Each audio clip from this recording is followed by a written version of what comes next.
Mulher é essa? Um podcast para mulheres de todas as idades, um novo ponto de encontro para você, mulher, para se conectar, aprender e trocar. Meu nome é Alessandra Feltri, sou nutricionista especialista em saúde feminina e antes de começarmos o nosso papo de hoje, eu quero primeiro agradecer aos meus patrocinadores, porque sem eles esse podcast que eu tanto amo, que eu quis tanto tirar do papel, não aconteceria. A Moving, o nosso suplemento proteico do dia, porque hoje tem várias gravações para você.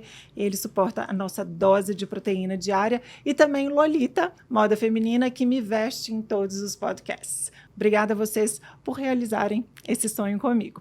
Hoje, a nossa convidada especial, Jéssica Borelli, nutricionista, querida amiga, que vai contribuir muito para o tema de hoje, que é sobre seja forte e não magra. A importância dos músculos para a saúde feminina. Esse podcast vai ser umas 2 horas de podcast, né, Jéssica? Tem papo, com certeza. Muito obrigada pelo convite, Elê. Obrigada a você. Eu queria um pouquinho, antes da gente começar a falar sobre a importância dos músculos, principalmente para mulheres, falar um pouquinho sobre a sua história como nutricionista para a gente. Sou nutricionista e esportiva, trabalho muito com mulheres, né, que buscam ali qualidade de vida e também a parte estética. E um dos pontos justamente que a gente estava conversando anteriormente é sobre isso, né? Quando, na maioria das vezes, o primeiro objetivo é perder gordura corporal. Exato. E não necessariamente o músculo ele é levado em conta dentro desse objetivo, né? O foco fica muito na gordura, né? Muito Enquanto deveria ser os nossos músculos. Com certeza. E Jéssica, eu queria começar esse podcast falando sobre uma frase que a gente escuta muito no nosso consultório. Se você atende mulheres aí de todas as idades, eu também, a gente escuta muito sobre metabolismo lento, né? Acima dos 30 anos, as mulheres falam, meu metabolismo está lento, eu não consigo mais emagrecer. Vamos explicar um pouquinho sobre o papel dos músculos no metabolismo? Com certeza. Na verdade, quanto mais volume muscular, a gente sabe que o músculo ele é um tecido metabolicamente muito ativo. Muito. Então, a pessoa que tem mais massa muscular, naturalmente vai ter um metabolismo mais eficiente. Exato. Lá na clínica, a gente tem um exame que é o exame de calorimetria, que é um exame que a gente fala padrão ouro para avaliar o metabolismo basal dos pacientes. Sim. E é muito claro o que a gente vê. Se a gente pega uma mulher, por exemplo, que tem seus 70 quilos, só que com muito mais volume muscular, e uma mulher com 70 quilos que, desses 70 quilos, a maior parte é gordura, a gente consegue ver o contraste a nível de metabolismo. Porque realmente, normalmente a pessoa que tem mais músculo, ela vai ter um metabolismo basal, que é o quanto o corpo dela gasta em repouso sem exercício físico, melhor.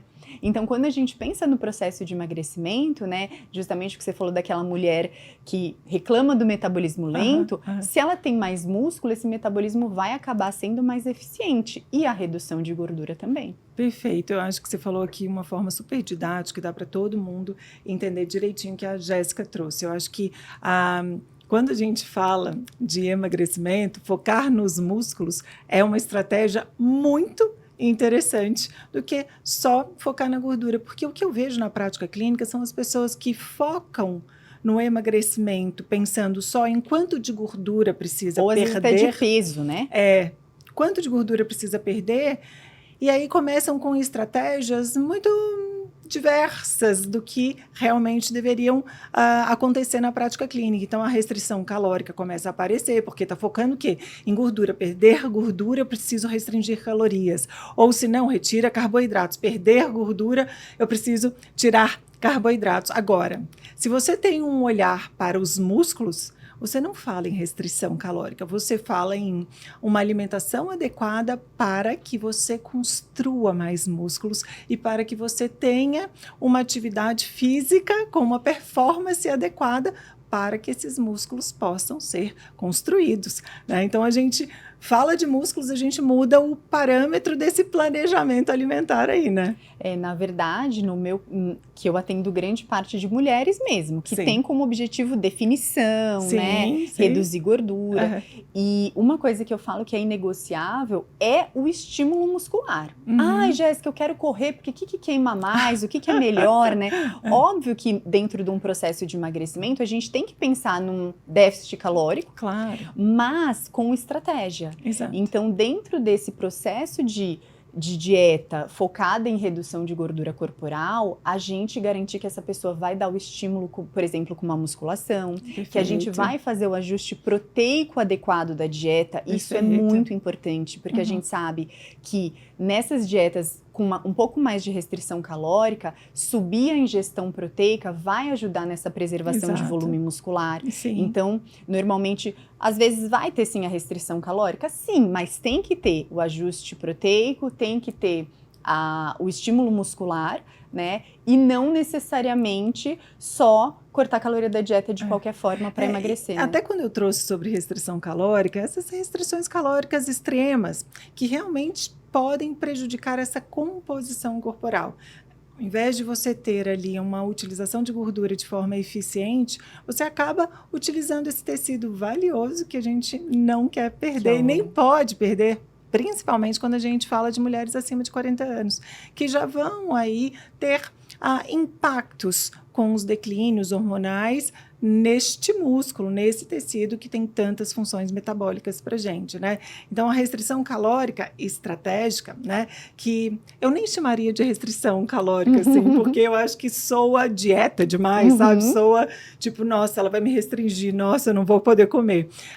Quando a gente fala de um planejamento adequado, com déficit calórico, não significa retirar carboidratos, não significa comer muito pouco ou extremamente pouco, não significa fazer jejuns passar fome intermitentes todos os dias. Não é isso sobre construir músculos e emagrecer, né, Jéssica? Eu acho que é isso que você também traz para a sua prática clínica, né? Eu falo muito que as mulheres que querem emagrecer e fazem planos alimentares ou dietas aí da moda muito restritivas, sem ter ali um planejamento estratégico, perdem músculo, ficam flácida. E aí, quando chega uma pergunta para mim assim, ai, Ale, estou muito flácida, coma carboidrato. Porque quem faz esse volume muscular é o carboidrato, não só as proteínas, né? A gente tem a proteína aí reinando quando a gente fala realmente em músculos, mas os carboidratos são tão importantes. Até pensando que a gente fala muito a questão da importância da musculação. Quando a gente fala na estratégia, né, de ter uma estratégia de treino realmente eficiente,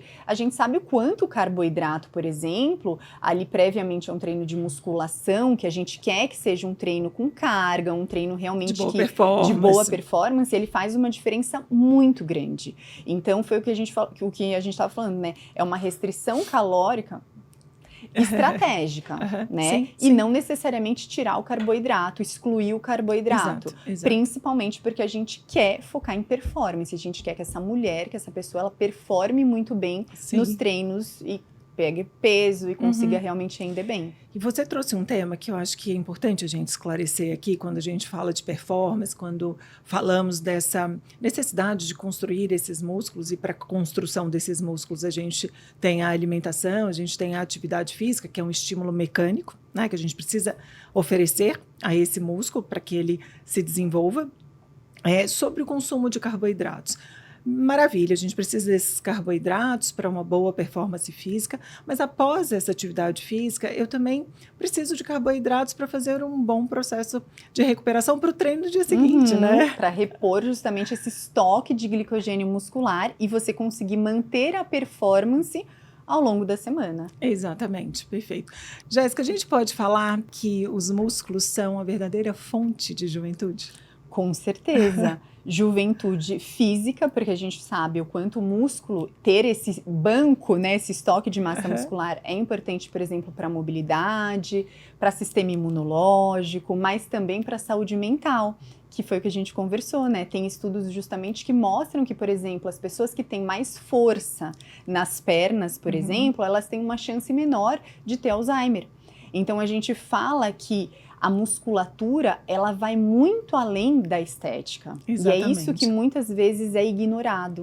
São 2 pilares importantes para os músculos. O físico, para a estrutura do corpo e estética, claro, mas também metabólica, que foi exatamente o que você trouxe. Quando a gente fala de boa composição corporal, de uma saúde muscular, a gente fala de um bom metabolismo de glicose, de uma boa sensibilidade à insulina, a gente fala sobre um bom funcionamento do sistema imune, uma boa saúde mental. Então, realmente é muito amplo e por isso que muitos pesquisadores hoje afirmam que os músculos são fonte da juventude, né? Porque é manter-se jovem ao longo da vida, né? E aqui a gente não está falando sobre manter-se jovem na aparência, menos rugas, né? Não é sobre isso, é sobre metabolismo, né? E aí a gente sabe que ao longo dos anos a gente vai tendo mudanças aí fisiológicas, bioquímicas, mas que se nós colocarmos as estratégias certas no dia a dia, nas escolhas diárias,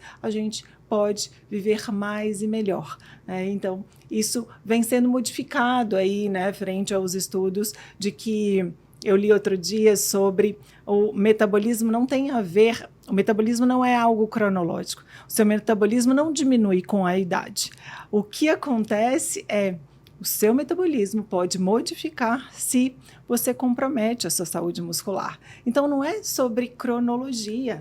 O metabolismo não fica lento porque a gente avançou aí nos anos, na idade. O metabolismo fica lento se você não coloca em prática estratégias para manter uma boa saúde muscular. É fato que a ciência traz que os músculos nós perdemos aí ao longo dos anos, né, de 3 a 8% a cada 10 anos dessa massa muscular, mas se não fizermos nada, porque dá para a gente manter-se forte ao longo dos anos, né? Mas tem aquela prática ali, ó, disciplina, determinação, alimentação e um pilar super importante para essa construção muscular que nós sentimos na pele como mãe, na maternidade. E, de fato, assim, quando a gente fala de pilares para a manutenção da saúde muscular e também pilares para a construção muscular, o sono é um grande maestro para hipertrofia e para manutenção dos músculos, certo? Com certeza.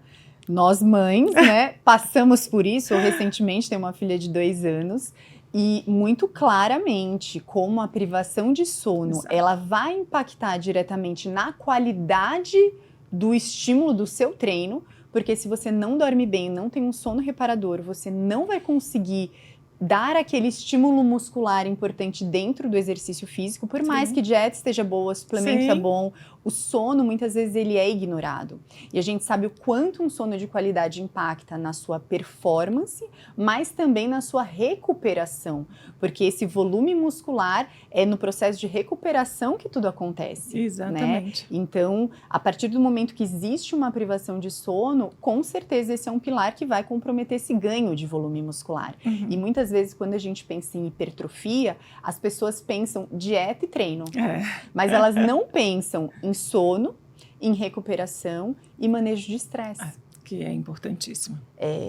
O estresse excessivo, a gente sabe o quanto, por exemplo, o cortisol ali, ele pode impactar também diretamente nessa questão de recuperação e de volume muscular. Então, eu falo que até é mais complexo o ganhar volume de músculo do que o perder gordura. É muito mais complexo. Porque o perder gordura, você faz ali uns cálculos, uns ajustes, você consegue.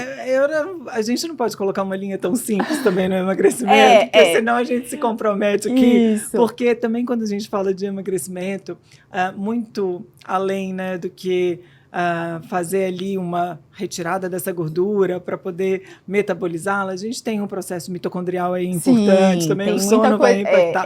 Mas, de fato, a gente não quer deixar aqui o emagrecimento simples, mas quando a gente fala de músculos, existe realmente estratégias ali ou pilares que comprometem mais esse ganho, né? Quando você fala de sono, quando você fala de cortisol e de gerenciamento de estresse, é muito interessante quando a gente coloca sobre o impacto do estresse a nível hormonal, do que ele faz no nosso corpo, e o impacto do sono a nível hormonal, a gente tem uma cascata muito parecida. Então, o sono, ele vai aumentar o cortisol. Esse cortisol vai atrapalhar a sensibilidade à insulina. Essa sensibilidade à insulina vai contribuir aí para um comportamento alimentar diferenciado, porque aí em estado de hiperinsulinemia a pessoa come mais, fica num ciclo aí vicioso, né, do comportamento alimentar, de uma desregulação dos hormônios de saciedade e apetite, aí ganho de peso. E aí, de gordura abdominal, é uma bola de neve. E aí tem um impacto também nos hormônios tireoidianos, que são importantes para a manutenção da composição corporal. E quando a gente fala de cortisol, né? Então, o cortisol alto, por diferentes motivos, seja, né, um estresse da rotina, seja por um sono interrompido ou prejudicado, vai liderar essa cascata de resistência à insulina, de acúmulo de gordura abdominal e aí, consequentemente, um sono inadequado,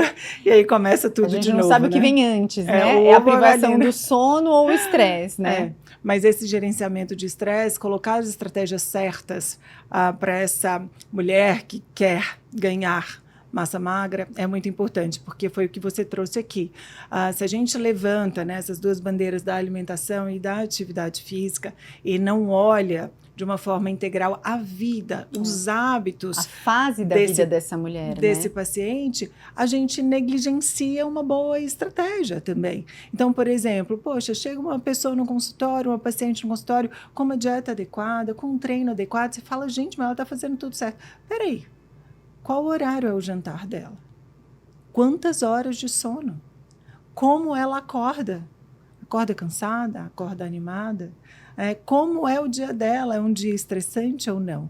Então, para a gente modular, e eu acho que aqui a gente pode até trazer uma solução para essas mulheres que vivem uma vida com mais estresse, gerenciar o estresse para ganho muscular a gente pode fazer higiene do sono, a meditação, o mindfulness, que é realmente uma prática que a ciência hoje defende, que pode ajudar muito, mas a gente tem estratégias de suplementos também, e até alimentares, né, Jéssica? Sim, tanto para o sono quanto para o estresse, né? Exato. Na verdade, está tudo muito interligado. Então, normalmente, nos pacientes que são mais estressados, a gente tem que ter esse olhar para o sono, às vezes colocar um magnésio treonato, colocar um inositol, entender mais a fundo as necessidades daquele indivíduo e às vezes colocar um adaptógeno também para ajudar a modular esse cortisol, mas entender também, porque o que eu vejo é que as pessoas buscam muito a solução na suplementação. Nenhum suplemento vai tirar o peso da sua vida, do estresse da sua vida, do estresse do seu trabalho. Então, é rever também a sua rotina. Exato. Porque eu vejo cada vez mais busca-se soluções milagrosas ou cápsulas ou nutrientes. Ai, o que usa para dormir bem? Se você não fizer uma boa higiene de sono, se você não parar de mexer no celular, se você não acordar e não pegar no celular, né, não se expor à luz do sol, a gente precisa regular, por exemplo, quando a gente pensa em sono, em cortisol, o ritmo biológico. Exato. Não é só sobre tomar um suplemento antes de dormir, né? É sobre parar de mexer no celular. Aí existem estratégias, um óleo essencial de lavanda, uma meditação antes de dormir, mas ao acordar, você evitar essa luz do celular, abre a janela, deixa a luz externa entrar em contato com você, na primeira hora do seu dia não pegue no celular, crie não um ritual noturno, mas para o seu dia. É isso que vai te ajudar a gerenciar e modular o seu cortisol e melhorar o seu sono. Reavalie a sua rotina. Então, o processo ele sempre é muito mais profundo do que as pessoas querem. Exato. Porque vai exigir delas também o processo. Vai exigir disciplina, rever a rotina. E, então, a gente pode dizer que para uma boa noite de sono, priorize estratégias durante o seu dia. Com certeza. Assim que você acorda. Com certeza. E é sobre 24 horas. Regular esse ritmo biológico. Regular o sono não é começar com estratégias apenas no final do dia. A gente começa desde que o dia amanhece. Desde a primeira refeição, né? Esse é o nosso ritmo, né? Exatamente. Então, desde a primeira refeição, do horário da última refeição, que você também comentou, Exato. a gente sabe que as refeições, elas agem também como sinalizadores do nosso relógio biológico. Então, às vezes, aquela pessoa super ultra estressada que está fazendo jejum todo dia até as 2 da tarde e faz a última refeição às 9 da noite, não emagrece, não sabe por quê, ela precisa talvez reorganizar, inclusive, o horário. Faz um café da manhã, coloca mais proteína nesse café da manhã, porque essa refeição, ela querendo ou não, também sinaliza para o corpo, acordei. Exato. E a gente consegue regular, mas é um processo que é mais gradativo, né? Eu falo que sobre alimentação, a gente tem 3 importantes pilares para poder considerar. O como você come, com atenção plena ou não, presente naquele momento ou não, o quanto você come e quando você come. Então, se a gente consegue responder o como, o quanto e o quando, a gente consegue já melhorar muito o metabolismo de uma pessoa que vive com a vida mais desregrada. Então, sobre a rotina, o nosso corpo, ele funciona bem com rotina. Então, termos, né, os horários, comermos, alimentarmos com atenção, é o básico, né, para a gente poder cultivar longevidade, cultivar anos de vida, né, na verdade. Certeza. Olha só, a gente já está falando sobre alimentação. Quero aprofundar um pouquinho mais. A gente trouxe aqui alguns temas sobre carboidratos, sobre proteínas, mas qual seria a estratégia alimentar para o ganho muscular? Primeiro, a gente tem que pensar, obviamente, no cálculo da dieta. Como o meu perfil de público, por exemplo, hoje, é muito a mulher que ela não quer aquele volume a qualquer custo, né? Então, a gente tem que entender que o ganho de massa muscular, ele tá muito ali com o ganho de gordura, né? A alimentação, independente do objetivo, tem que ser uma alimentação limpa. Sim. Não a gente pensar só em fazer, vou fazer aqui um cálculo, eu preciso consumir mais tantas calorias no meu dia e eu vou comer do que for, vou bater proteína. A qualidade, se você quer ganhar de forma limpa esse músculo, se você quer realmente ganhar músculo, tem que ser com qualidade. Então, mesmo pensando na questão, o tipo de carboidrato, normalmente eu sempre vou priorizar o carboidrato mais saudável. Sim. Não vou ficar falando para ele comer pão branco o dia inteiro, né?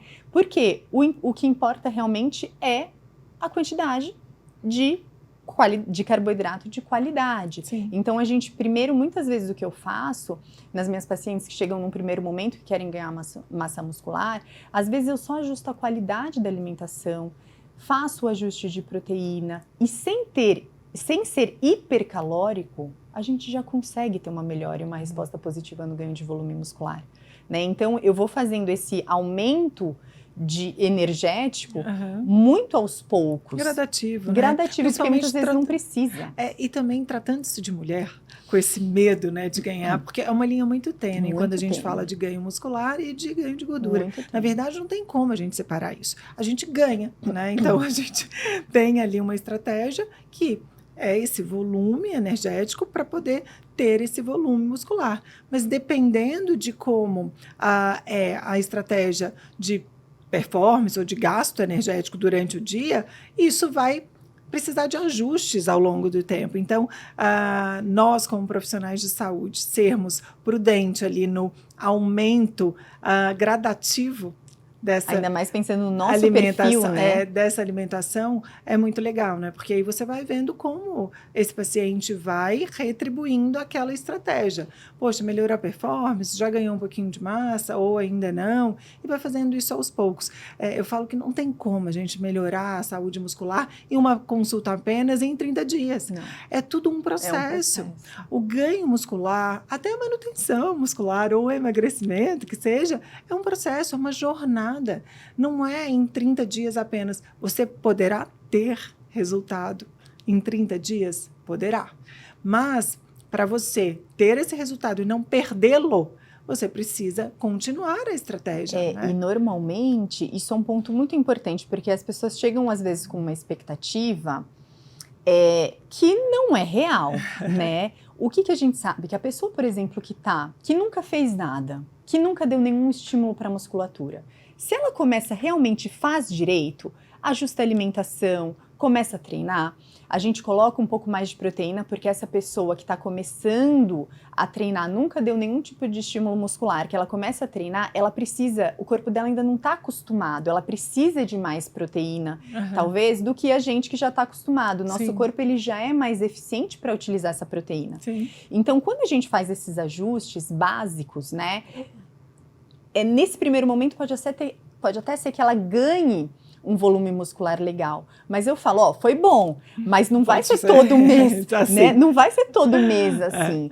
Então, quanto mais treinada a pessoa, quanto mais correta está a rotina dela, mais difícil vai ser ganhar massa muscular. Exato. Então, é importante alinhar isso, porque às vezes uma pessoa que já chega super ultra treinado, já come muito bem, existe um limite fisiológico, inclusive de cada mulher, de ganhar de biotipo, né? Então, eu acho que tem um limite fisiológico e tem também o esforço que é dado. O que eu vejo na prática clínica das mulheres acima de 40 anos diminui-se o esforço com a atividade física.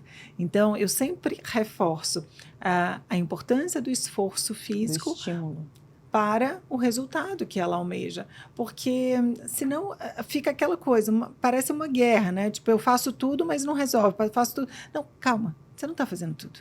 Você está fazendo um pouco. Você precisa esforçar-se mais. É a mesma coisa quando eu escuto de uma paciente que já passou por vários nutricionistas, por várias dietas, fala, eu vivo de dieta. Não, você não viveu em dieta. Você buscou por várias alternativas, não implementou de forma correta, então parece que você viveu a vida toda em dieta. Então, quando a gente se dedica, né, e tem foco em algo, persista. Faça essa evolução corretamente para não parecer que, nossa, eu fiz não deu certo, e não funcionou, né? E aí é o que você falou, existe um tempo mínimo. Quando a gente pensa em melhora de volume muscular, coloca no mínimo, assim, 3 meses no mínimo para você começar a ver uma evolução, né? Exato. Mas é um processo que ele exige mais tempo. Novamente, não falando que emagrecer é super ultra fácil, mas em 1 mês, em 3 meses, você proporcionalmente consegue muitas vezes perder mais gordura do que ganhar músculo, né? O ganhar volume muscular, ele é um caminho que ele até porque a gente não quer que nossos pacientes ganhem muita gordura junto, a gente faz esse processo mais gradativo, acompanhando. Poxa, legal, deu certo, aumentou? Tá estável, vamos subir um pouquinho mais, vamos colocar um pouco mais do carboidrato e assim a gente vai fazendo esse ajuste gradativo. E também não menosprezar o ganho de 300 gramas de massa magra. Gente, 300 gramas de massa magra é muito músculo. É muito músculo. Não é pouco, né? Tem aquelas... Eu tenho aquelas pecinhas. Aquelas peças, né? Que, poxa, 1 quilo ou 500 gramas de músculo ou de gordura é muita coisa. Então, a gente não pode menosprezar esse ganho, não. Faz parte do processo. A gente, ainda mais mulher, né? Tem algumas mulheres também que têm medo de ganhar muita massa, né? Fala assim, olha, eu não quero uma dieta para ganhar muito, não. Aí eu falo assim, nossa, quem dera se fosse fácil assim, né? Porque... igual você trouxe, não é fácil assim.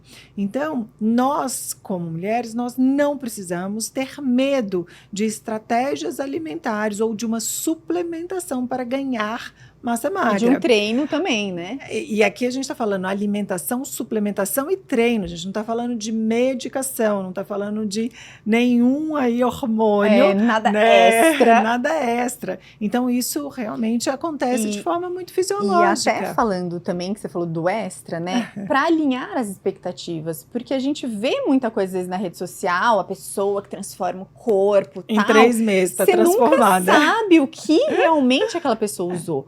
Porque eu falo, é uma competição desleal. É desleal. A imagem, né, que é colocada ali pra gente é desleal. Exatamente. Então, às vezes, a mulher ali, ela tá realmente fazendo tudo direito, treinando, suplementando, comendo, dormindo e tal, e ganha 300 gramas de volume muscular em 1 mês. E aí ela se compara com a fulana que tá tomando hormônio, né? E é muito diferente. Às vezes, essa mulher tá fazendo até menos esforço e avança mais. Né? Então é importante você entender que, óbvio, é um caminho, a mulher, né, que até um ponto, obviamente ela vai ter uma dificuldade maior que o homem, porque o hormônio sim influencia, e conforme a idade vai ficando mais difícil, mas não é impossível. Eu acho que a frase é essa, não é impossível. Não é impossível, só que foi o que você falou, exige dedicação, Muita. exige disciplina. Não Muita. acha que você vai treinar 15 dias de musculação e que, nossa, o corpo vai se transformar. É um processo. Mesmo porque a gente está falando aí de 40 anos, 45, 50 anos. Então, não é realmente em 15 dias que haverá uma grande transformação. Haverá, sim, algumas situações que você vai sentir melhora, o seu sono pode melhorar, você vai ver que realmente você afinou um pouco mais. Então, isso é sutil, mas faz parte do processo. E sobre a quantidade de proteína ao longo do dia, como que é esse cálculo? Eu queria que você explicasse aqui para todo mundo já tirar todas as dúvidas. Normalmente, quando eu foco numa dieta, numa pessoa que quer perder gordura, e existe uma restrição calórica, eu coloco uma ingestão um pouco mais alta de proteína. Então, eu coloco ali pelo menos uns 2 gramas por quilo de peso. É uma ingestão alta. Por quê? Porque essa proteína, além de ajudar nessa preservação de volume muscular, ela também vai ajudar muito na questão de saciedade. Muito. Né? A própria questão de digestão, tudo. Então, isso dentro do processo de emagrecimento inicial, às vezes quando tem um déficit calórico ali, ter um pouco mais de proteína é importante, né? Sim. E aí, quando a gente pensa numa pessoa que já está com uma dieta normocalórica, e foi o que eu falei, a pessoa que já é treinada, o corpo dela, ele é mais eficiente para utilizar aquela proteína. Então, às vezes, ela nem precisa consumir 2 ou 1,8, ela consegue consumir até um pouco menos e manter, e ter uma boa recuperação muscular. Perfeito. Então, eu acho que o ponto principal é isso, se você tá com restrição calórica, você quer secar, você quer reduzir gordura corporal, mas também melhorar a questão muscular, a gente joga um pouco mais para cima, uns 2 gramas. E quando a gente fala de ganho muscular, isso é variável, né? Vai variar muito do perfil. Pode entrar com 2, pode entrar com 1,6, 1,4. É que é fácil, né? Assim, quando você coloca... calcula dieta bater 2, né?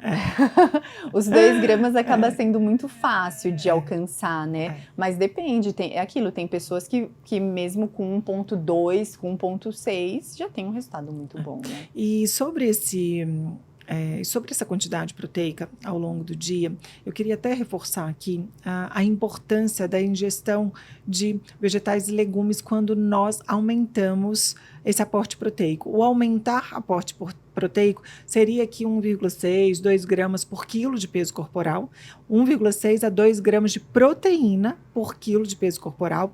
E por que é importante, né, essas fibras, esses vegetais, esses legumes? Porque a gente precisa de boa saúde intestinal. A gente tem um eixo intestino-músculo. Se a gente não tem um intestino saudável, eu também não consigo ter uma boa resposta muscular. E a gente sabe, está na literatura, que o excesso de proteínas, e a gente pode considerar excesso colocando aqui 2 pilares importantes: muita proteína e pouco vegetal, legumes e carboidratos. A gente precisa de um equilíbrio para a nossa microbiota, para o nosso intestino. Então, as proteínas, elas alimentam grupos específicos de bactérias que podem não ser tão interessantes para a gente.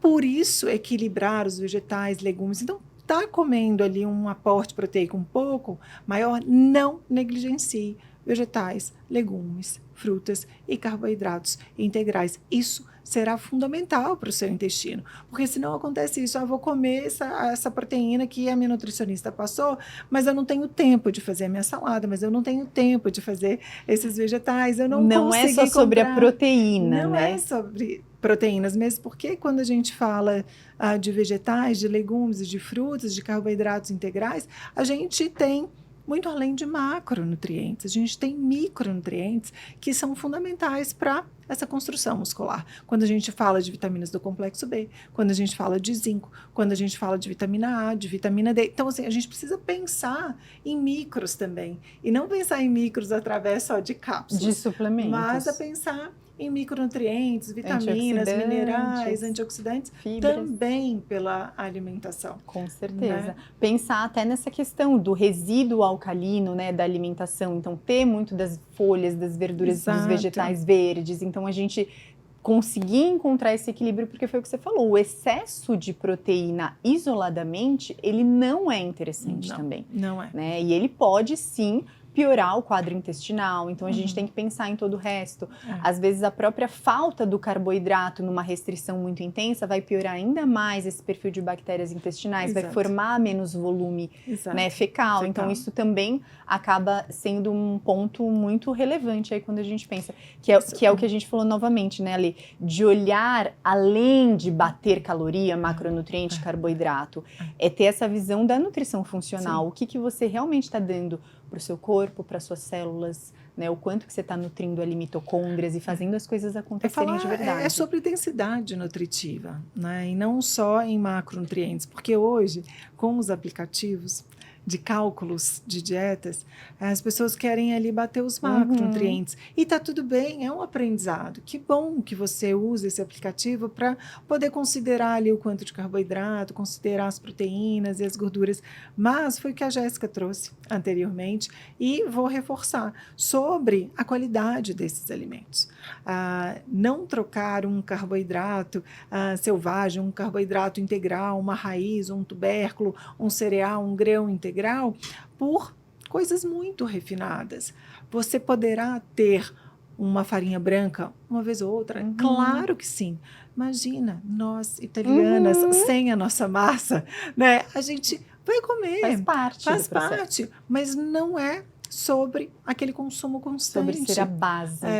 Eu falo que eu acredito que eu sou uma nutricionista que as pessoas conseguem ver e visualizar bem o meu não radicalismo, o meu não extremismo, porque é sobre o 80-20, né? O quanto você faz aí de 80% muito legal e o 20% existe, que são as exceções na nossa vida. São as exceções conscientes, né? Conscientes, é assim, aonde estou? Estou em Roma. Maravilha, melhor massa vai possível. na melhor massa possível.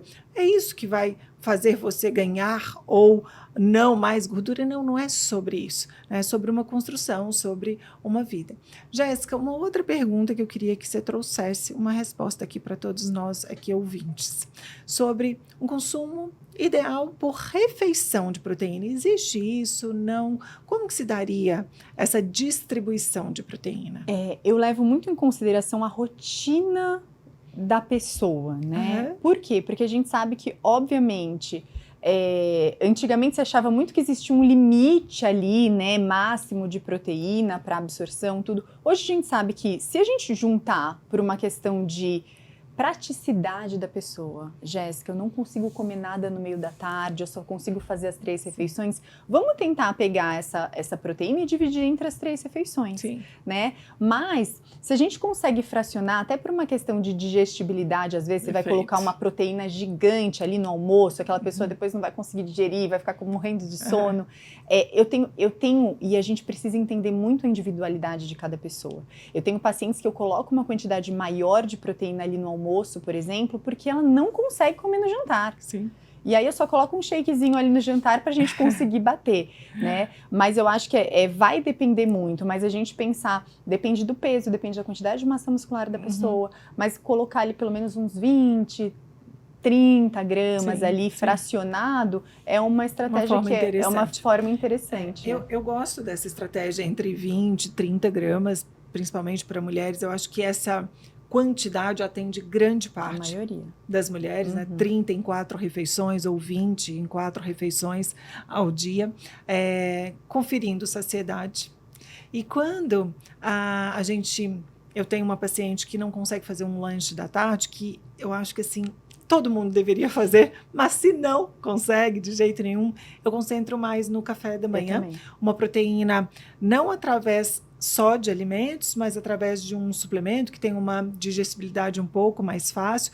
Então, colocar ali um suplemento proteico com umas 15 gramas de proteína e os ovos, né, que 2 ovos são 12 gramas de proteína. Então, você fica ali com a suplementação e a alimentação compondo aquela refeição. Essa proteína de dia, pela manhã, uma quantidade mais robusta também interessante para a saciedade, para modulação de fome ao longo do dia. E saciedade ao longo do dia, inclusive pensando até no seu jantar, né?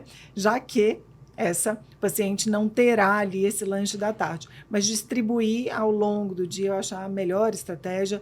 Que você trouxe é super eficiente, assim, concentrar grande quantidade de proteína no almoço, para as pessoas que trabalham, por exemplo, sentadas, todo dia no escritório, é muito ruim. Por quê? Porque a proteína é um alimento de uma digestibilidade exige uma digestão mais longa ali, né? Mais difícil, não é um carboidrato com uma digestibilidade mais fácil. Então vai requerer mais tempo, inclusive, né, essa questão de digestão é um ponto que a gente também tem que levar em consideração, pensando quando começa a ficar numa dieta muito hipercalórica. Sim. Então, a gente começa a subir muito em ingestão de caloria, mas será que esse sistema digestivo, ele está preparado para receber esse monte de coisa? Então, é muito comum quando a pessoa começa a subir muito caloria, muito volume, nossa, eu tô ficando com mais gases. Então, são sintomas que você tem que ter atenção. Sim. Né? Às vezes, vamos colocar um chá para tentar estimular um pouco mais a enzima digestiva, ou vamos entrar com alguma enzima digestiva para melhorar. E tem pacientes que às vezes falam assim, olha, vou ser sincera, é antifisiológico para mim. Eu prefiro parar por aqui, né? Porque é isso, até que ponto esse sistema digestivo tolera esse volume maior para conseguir melhorar essa massa muscular. É isso que eu ia trazer. Porque a gente começou a falar e você trouxe sobre a dieta hipercalórica, mas pensando em ganho muscular, né? Que é uma das estratégias, você ir aumentando essa caloria ao longo da estratégia, né, do dia.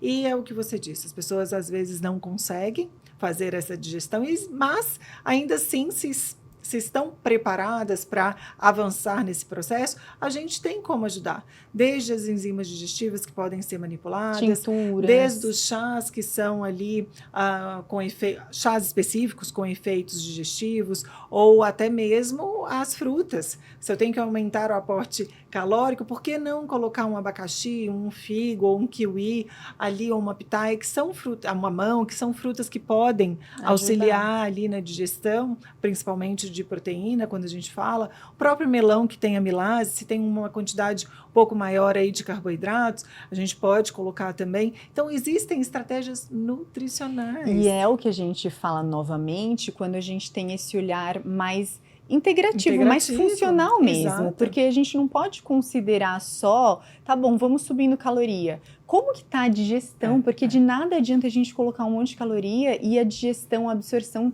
e a desbiose, e aí aumenta, né? E aí você desenvolve uma desbiose, exato. Fica com gases o dia inteiro. Então, foi o que você falou, dentro da estratégia, a gente vai colocar, tem que ter atenção, tem que ter uma avaliação e a gente ir entrando com estratégias para ao longo do processo e reduzindo e minimizando esses sintomas, né? Exatamente. Mas não pode ser ignorado. Sim. E a gente falou sobre proteínas, quantidades, distribuição ao longo do dia, a importância dela no ganho muscular, nessa saúde muscular, e sobre os carboidratos. Existe também na literatura uma quantidade ideal de carboidratos por refeição. É claro que aqui a gente tem que considerar, tá, gente, o objetivo de cada pessoa, o tipo de treinamento, a rotina, a idade, a composição corporal, mas de forma geral, vamos colocar aqui uma paciente acima dos 40, com um peso ali de entre 60 e 62 quilos, 1,70 m, tipo a gente, 1,72 m, ela 1,75 m. Existe uma quantidade de carboidrato ideal para os momentos do dia? Nossa, é difícil assim colocar uma meta geral para todo mundo, porque normalmente eu costumo me basear muito em como a pessoa está comendo. Sim. Né? Que foi o que a gente falou. Então, avalie primeiro como que está essa ingestão, o tipo de carboidrato que ela está consumindo, e aí a gente vai melhorando a qualidade. Garante essa ingestão de proteína, melhora a qualidade desse carboidrato. Muitas vezes, Ale, a gente nem precisa calcular, né? Especificamente, a gente só melhora qualitativamente essa ingestão e já dá um resultado muito bom. Sim. Porque, querendo ou não, fisiologicamente falando, quando a pessoa está em equilíbrio, existe a nossa autorregulação de saciedade, de fome. Então, dentro ali da refeição, se você tiver os vegetais, a proteína e o carboidrato, e se você ficar saciada, comendo com calma, aquilo acaba sendo o suficiente, né? Mas depende muito. Tem uma conta que a gente faz meio conta de bolso, Você sabe essa conta? Qual que é a que você usa? Que seria de Porque tem até de carboidratos. 7, mas é que aí é mais porque aí atleta, é né? atleta, de 7 gramas por quilo de peso. É bem alto. É de 2 a 3 gramas de carboidratos, pensando assim nessa evolução, né? 2 a 3 gramas de carboidratos por dia, né? Por quilo, né? Então seria a mesma conta ali de proteína, que ou 1,6. Existem duas na literatura que eu já estudei sobre um percentual de 2 para 1. 2 de carboidrato para 1 de proteína.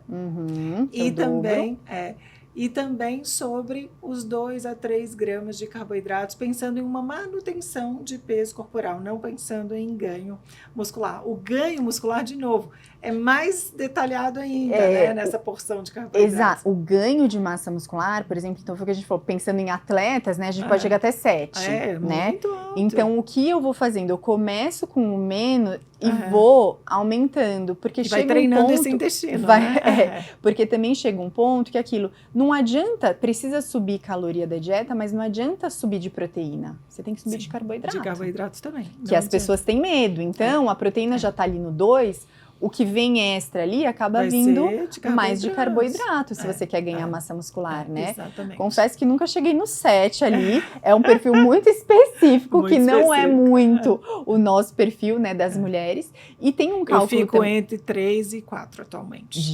De carboidrato. Eu vou te falar que nem sei quanto que eu fico, eu não calculo minha dieta. Não, eu calculo. Eu nunca fiz uma dieta na vida, assim, calculada. Agora, nessa fase que pós-maternidade, que eu perdi muita massa magra, você precisa comer, né? É porque senão se deixar, você não come. É porque a gente ter uma refeição muito limpa ao longo do dia e alcançar a meta energética é um desafio. Né? Então, mesmo que meu almoço, meu café da manhã seja robusto, ainda assim é menos do que se eu colocasse alimentos altamente calóricos. Então, o volume sempre é maior. Então, para eu não errar, eu calculo e consigo, assim, pelo menos visualizar ao longo do dia. No seu caso, é muito mais, né, para não comer de menos. Para não comer de menos. O meu é para não comer de menos, porque é uma alimentação muito limpa. Isso né? é um fato. Então, e é uma das coisas que eu bato muito, né? Quando a gente mantém 80% da alimentação limpa, por naturalmente ter menos caloria, você consegue comer um volume muito bom, grande, muito bom. E se sentir saciada. E às vezes você fala, nossa, gente, eu preciso comer mais ainda, né? E as pessoas não entendem como muitas vezes elas conseguem perder peso, melhorar a massa muscular, comendo aquele volume. É porque foi o que você falou, a alimentação limpa, você precisa aumentar, né? Até da questão do carboidrato, tem um cálculo também baseado na massa muscular. Então, eu faço muito dos cálculos que eu uso para calcular dieta, eu me baseio na massa magra, porque a gente está falando justamente que é um tecido metabolicamente mais ativo. Sim. Então, pelo menos 3 gramas de carbo por quilo de massa magra e mesmo a nível de caloria, muitas vezes eu me baseio na massa magra. Se eu fosse comer 3 gramas de carboidrato por massa magra, eu ia comer pelo menos 3 vezes menos do que eu estou comendo. Então, mas aí é aquilo, a gente tem que pensar do momento atual, né? no perfil da pessoa. Porque no biotipo, né? E como essa pessoa encontra-se nesse momento atual. Então, hoje eu estou no meu peso mais magra, né? Eu estou na minha composição... Você precisa do máximo, a gente precisa te jogar mais para cima. Daquele cálculo de caloria que a gente falou, você já tem que começar a subir o extra. Eu faço esse cálculo quando tem uma paciente de sobrepeso e obesa. Isso, mas é isso mesmo. Mas para a gente conseguir perder peso. Perder peso. É o 3, é o mínimo 3. Preservar ali a massa magra. E manter performance. Agora a hora dos mitos e verdades. A alimentação é mais importante que o exercício físico para ganho muscular? Não, os dois são importantes. Você não vai ganhar massa muscular sem treino, isso é um fato, não existe. Você pode estar com o melhor suplemento do mundo, mas também se você estiver treinando e não tiver com a alimentação ajustada, você também não vai ganhar. Perfeito. Então, eu acho que nesse caso de massa muscular, os dois são importantes, tipo, igual. Perfeito. Existe o melhor pré-treino para ganho muscular? Tem que ter carboidrato. O mínimo, né? Tem que ter carboidrato. O mínimo ter carboidrato. Eu acho que mais do que o suplemento em si, a gente pensar nisso, né? É dar esse aporte de pelo menos, no mínimo, ali 30 gramas de carboidrato pré-treino. E pós-treino, a gente precisa comer logo após o treino para ganhar músculos? Não necessariamente. Pensando na questão até proteica, o mais importante é a gente garantir essa ingestão proteica fracionada ao longo do dia. Novamente, eu avalio muito a rotina dos meus pacientes. Porém, gosto, né, e acho prático, pensando em bater meta proteica, às vezes usar um suplemento ali que vai ter 20, 25 gramas de proteína logo depois do exercício. Dependendo do perfil, colocar um carbozinho também junto, uma fruta, uma aveia, pra gente conseguir melhorar isso. Perfeito. Todo mundo deve usar suplemento proteico para ganhar massa muscular? Não, se a gente tiver uma digestão boa e conseguir manter e bater a ingestão, a meta proteica, não. Mas, novamente, é muito fácil, prático, uma proteína de absorção super rápida, que não vai pesar. Então, assim, gosto, mas não é obrigatório. E sobre suplementos proteicos, o que as pessoas encontram hoje no mercado?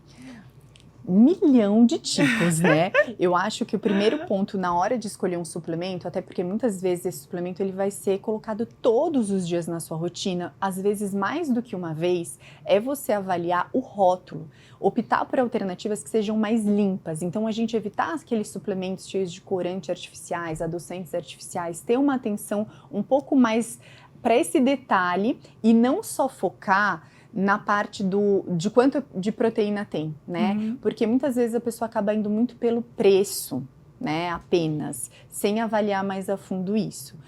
Com relação, por exemplo, aos tipos de whey, tem diferentes tipos. A gente sabe que o concentrado, por exemplo, é um que tem um custo-benefício melhor. Ele acaba passando por um processo, por exemplo, de filtragem menos... menos profundo, né? Então, normalmente o whey concentrado, ele tende a ter uma quantidade menor de proteína à proporção e às vezes ele vai ter sim a lactose, então se tem uma pessoa que tem intolerância à lactose, isso vai ser um problema, ou a caseína, né, que a gente também tem que ter atenção.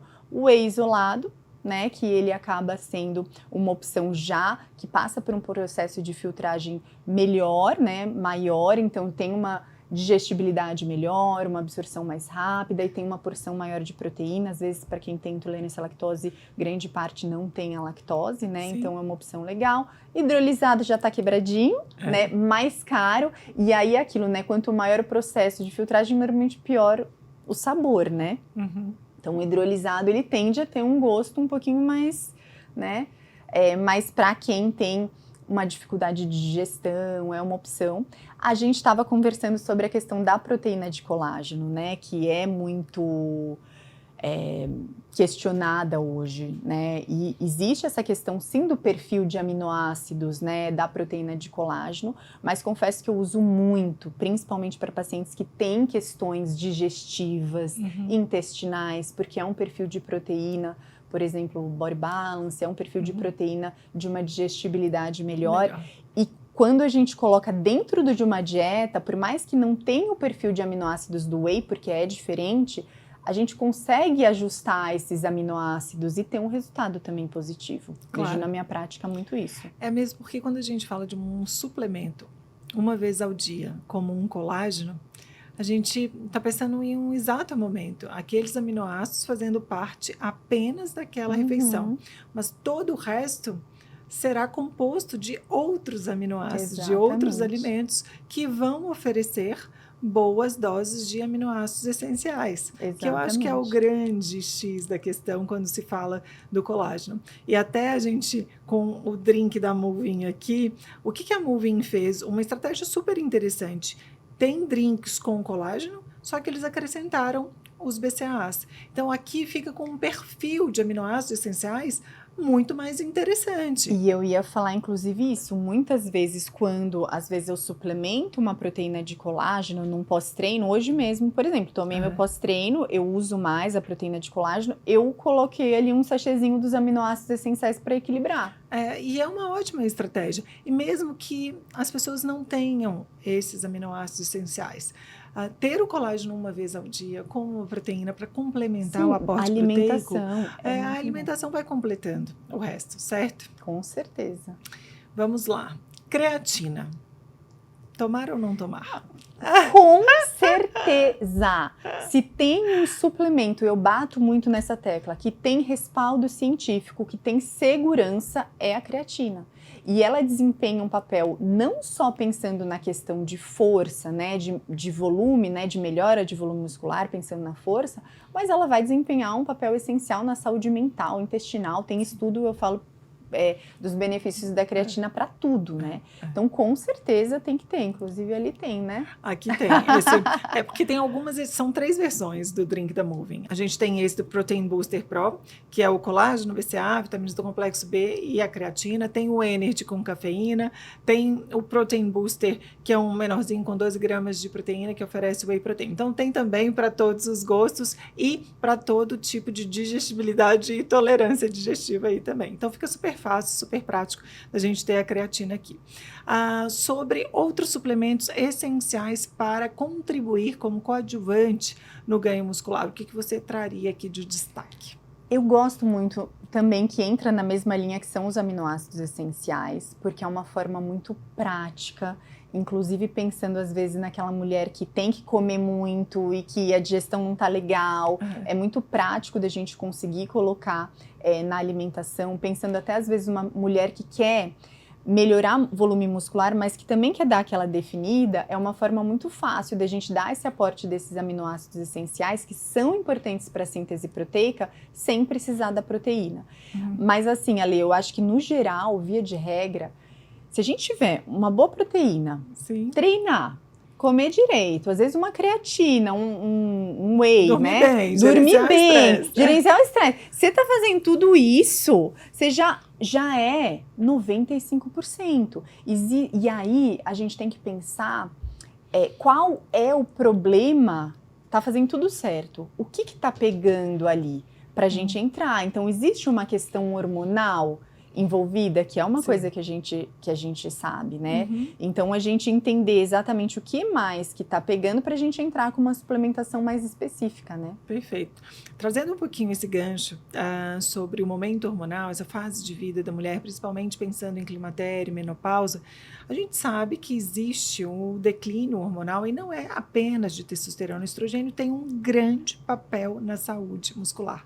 Então, mulheres, parem de acreditar que apenas repor testosterona no climatério ou na menopausa melhorará os seus músculos. Você precisa de um equilíbrio hormonal. E aí esse equilíbrio é composto pela progesterona, que vai ser um dos primeiros hormônios a caírem, depois o estrogênio, depois a testosterona. Então, consulte um profissional de saúde que é médico e não nós, nutricionistas, médico, para poder fazer realmente essa terapia de reposição hormonal adequada. Estrogênio é fundamental para você ganhar músculos. Não pensem apenas em testosterona, mesmo porque a testosterona na nossa vida e a vida inteira foi sempre baixa. Por que agora, no climatério, na menopausa, ela seria a mais importante? Não existe isso. E isso é um ponto muito importante, porque é muito claro quando a gente acompanha uma paciente nessa fase e ela faz tudo certinho. E realmente pode acontecer. E essa questão hormonal, ela pode ser o que está realmente travando o processo. E às vezes existe essa frustração de eu tô fazendo tudo direito, mas eu não tô vendo. E é muito claro quando existe uma reposição hormonal bem feita nessa fase da vida da mulher, como ali ela segue fazendo exatamente a mesma coisa que ela estava fazendo e a resposta é muito diferente. O que acontece é que hoje existe um conceito meio deturpado sobre essa reposição hormonal. Quando a gente fala de ganho muscular, a testosterona ganha um destaque que não deveria ter na vida feminina, porque nós não tivemos ela como um grande destaque ao longo da vida. Então, outros hormônios ou equilíbrio hormonal deve sempre ser a forma correta de cuidar dessa mulher aí quando as questões hormonais, né, afetarem a busca pelo ganho de massa magra ou pelo emagrecimento. Com certeza. Frases como, quero trocar gordura por músculos. Isso existe? Não! Não existe a gordura se transformar em músculo, mas existe sim e na prática é possível, assim, a gente, uma pessoa que está no estágio inicial, novamente, a gente conseguir reduzir essa gordura e ela melhorar o volume muscular, dentro de uma estratégia nutricional. Novamente, obviamente que a pessoa que está começando, que nunca deu estímulo nenhum de dieta, nem de musculatura, quando a gente faz esse ajuste, isso pode acontecer. Mas uma pessoa já treinada, é difícil a gente conseguir, né, subir o volume junto à gordura. A gente entra com estratégias. Normalmente eu faço, vamos focar então agora em melhorar esse volume muscular e depois a gente faz uma estratégia para reduzir um pouquinho a gordura, tudo, mas trocar não existe. Não existe. Não. O que eu falo muito na prática clínica é sobre se você coloca em prática estratégias para ganhar músculo, que é um tecido metabolicamente ativo, você aumenta o seu metabolismo e, consequentemente, fica muito mais eficiente para queimar gordura. A queima de gordura. Então, olhar para o músculo antes de olhar para a gordura para melhorar a composição corporal é uma boa estratégia. Sem atividade física, os músculos viram gordura. É verdade isso? Não, eles somem, no caso.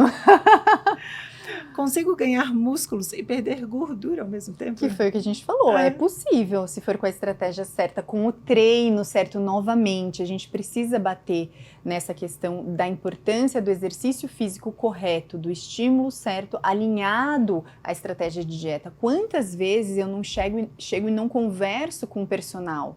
Olha, agora a gente vai entrar nessa fase, tudo, e ele adapta ou eu ajusto a dieta para a fase de treinamento. E isso faz uma diferença muito grande quando a gente está falando dessa, né, de reduzir gordura, melhorar volume muscular, ou quando a gente está falando, que é um perfil de público que eu atendo muito, Ale, que é estético, né? Então é o refinar, assim, faz muita diferença.